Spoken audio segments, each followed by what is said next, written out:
श्रीमद् भागवत महापुराण स्कंद दूसरा अध्याय छठा विराट स्वरूप की विभूतियों का वर्णन। ब्रह्मा जी कहते हैं, उन्हीं विराट पुरुष के मुख से वाणी और उसके अधिष्ठात देवता अग्नि उत्पन्न हुए हैं।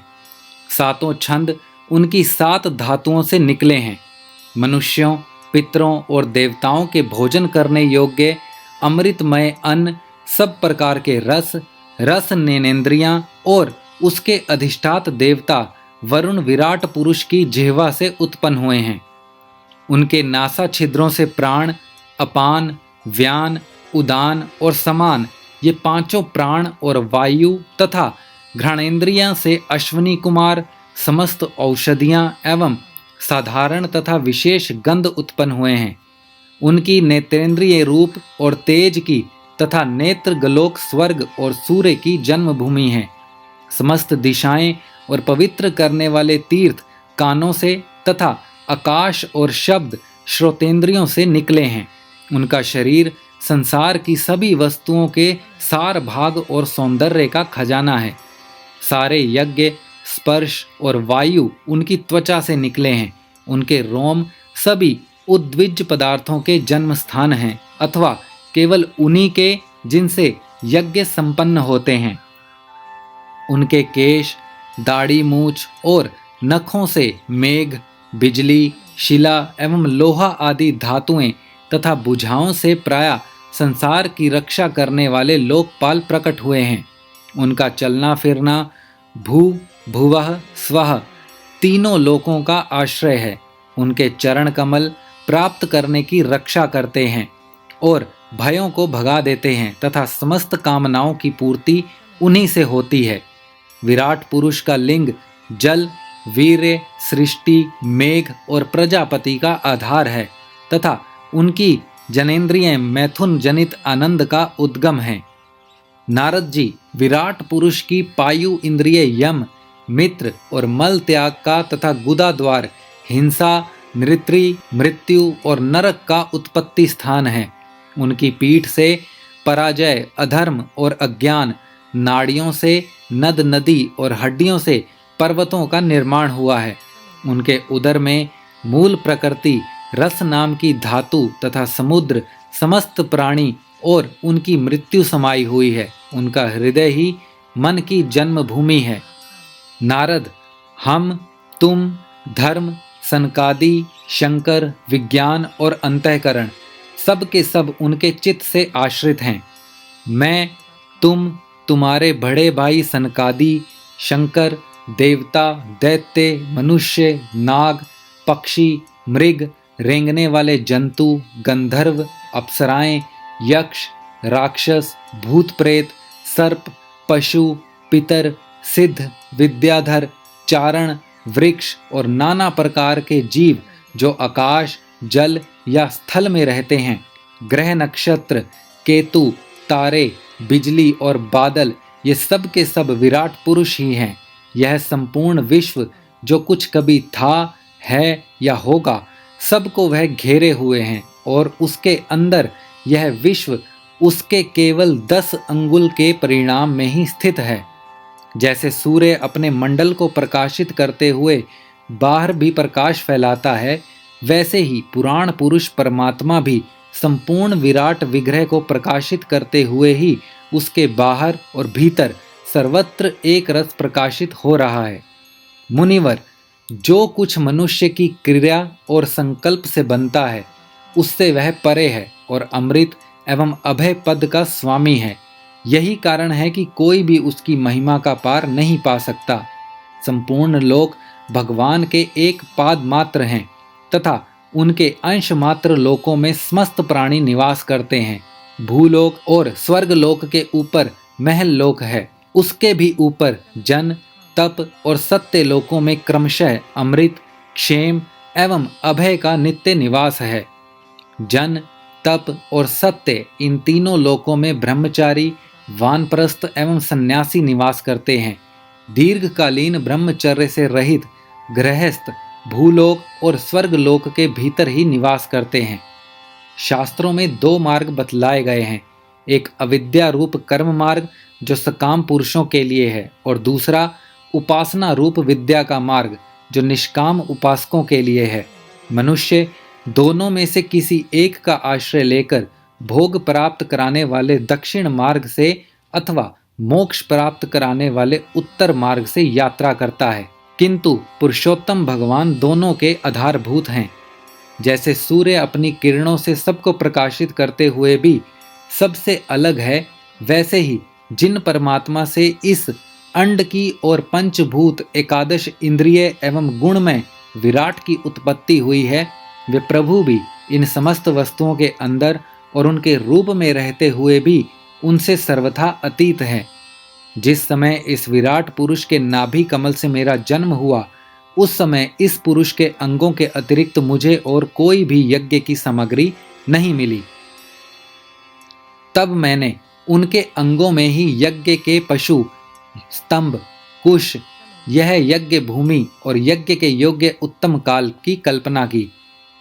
ऋषि श्रेष्ठ, यज्ञ के लिए आवश्यक पात्र आदि वस्तुएं, जौ, चावल आदि औषधियां, घृत आदि स्नेह पदार्थ, 6 रस, लोहा, मिट्टी, जल, ऋक, यजु, साम, चातुर्होत्र, यज्ञों के नाम, मंत्र, दक्षिणा, व्रत, देवताओं के नाम, पद्धति, ग्रंथ, संकल्प, तंत्र, गति, मति, श्रद्धा, प्रायश्चित और समर्पण, यह समस्त यज्ञ सामग्री मैंने विराट पुरुष के अंगों से ही इकट्ठी की। इस प्रकार विराट पुरुष के अंगों से ही सारी सामग्री का संग्रह करके मैंने उन्हीं सामग्रियों से उन यज्ञ स्वरूप परमात्मा का यज्ञ के द्वारा यजन किया।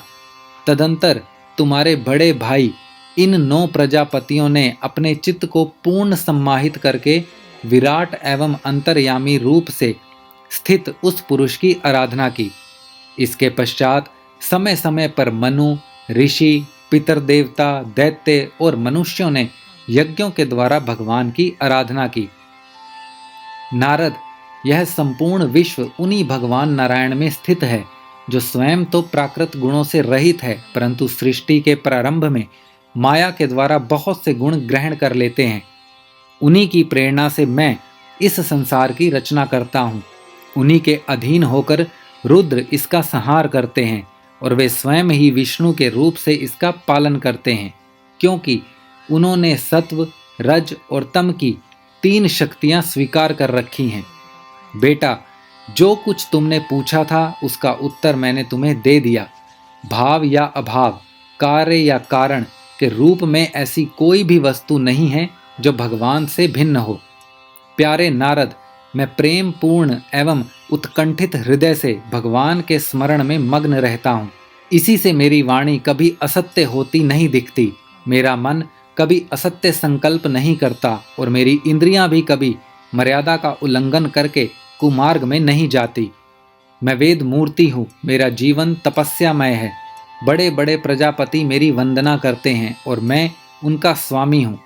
पहले मैंने बड़ी निष्ठा से योग का स्वर्ग अनुष्ठान किया था, परंतु मैं अपने मूल कारण परमात्मा के स्वरूप को नहीं जान सका। मैं तो परम मंगलमय एवं शरण आए हुए भक्तों को जन्म मृत्यु से छुड़ाने वाले परम कल्याण स्वरूप भगवान के चरणों को ही नमस्कार करता हूँ। उनकी माया की शक्ति अपार है।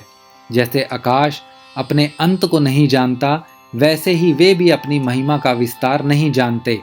ऐसी स्थिति में दूसरे तो उसका पार पा ही कैसे सकते हैं।